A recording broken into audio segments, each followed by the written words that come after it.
ससारानगर येथील रेल्वे फाटक सायंकाळी 6:30च्या दरम्यान खाली येताना नट बोल्ट अचानक तुटल्यामुळे रेल्वे ट्रॅक ओलांडत असलेल्या एका कारवर पडलं।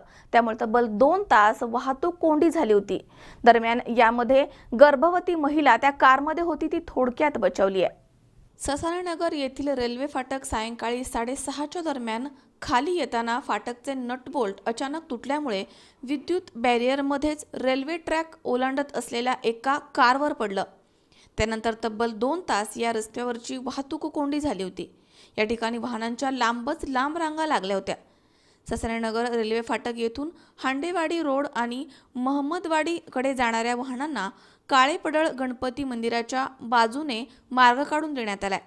वाहतूक पोलिसांनी कोंडी सोडवण्यासाठी प्रयत्न केले। दरम्यान या कालावधीमध्ये रेल्वे आल्यावरती रेल्वे कर्मचाऱ्यांना साखळीचे फाटक बनवून रस्त्यावरील वाहतूक थांबवावी लागली आहे। यामध्ये स्थानिक नागरिकांची मदत मिळाली आहे।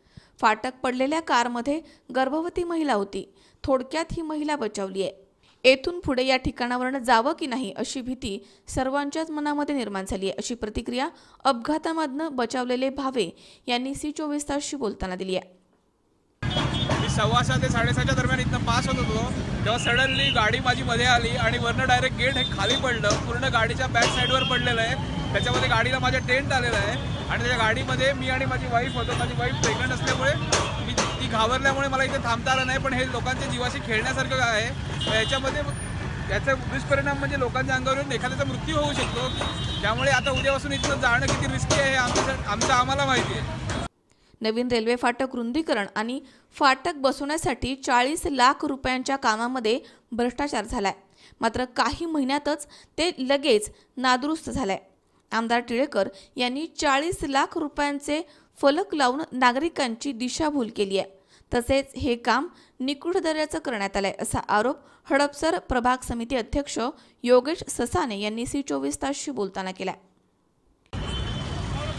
ससानेनगर सय्यदनगर रेल्वे गेट क्रमांक 7चं काम 2 महिन्यापूर्वीच झालं होतं आमदार फंडातनं।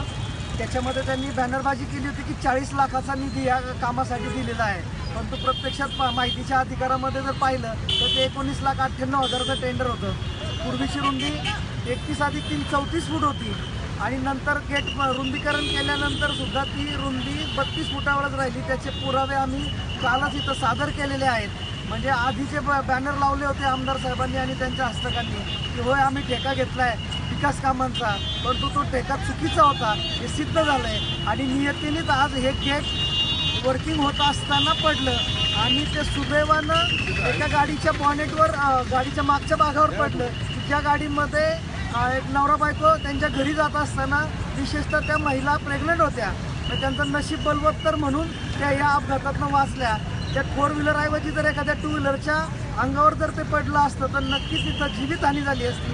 आणि हे असलं काम करणाऱ्या आमदारांची पोलखोल आणि हा विकास तुटलेला आहे आणि ह्या लोकांची जी दिशाभूल केली आमची या लोकांनी, त्याच्यात नियतीनेच त्यांना त्यांची जागा दाखवली आणि हे गेट तुटलेलं आहे। हे गेट कोणत्याही अपघातामुळे तुटलेलं नसून हे मेकॅनिकल अडचणींमुळे किंवा त्याच्यातनं निकृष्ट दर्जाचं काम झाल्यामुळं हे गेट तुटलेलं आहे आणि याचा जाब मात्र आमदारांना द्यावा लागेल। आणि आज ससानेनगर या परिसरातील जनता म्हणून आम्ही त्यांना त्याचा जाब नक्कीच विचारणार।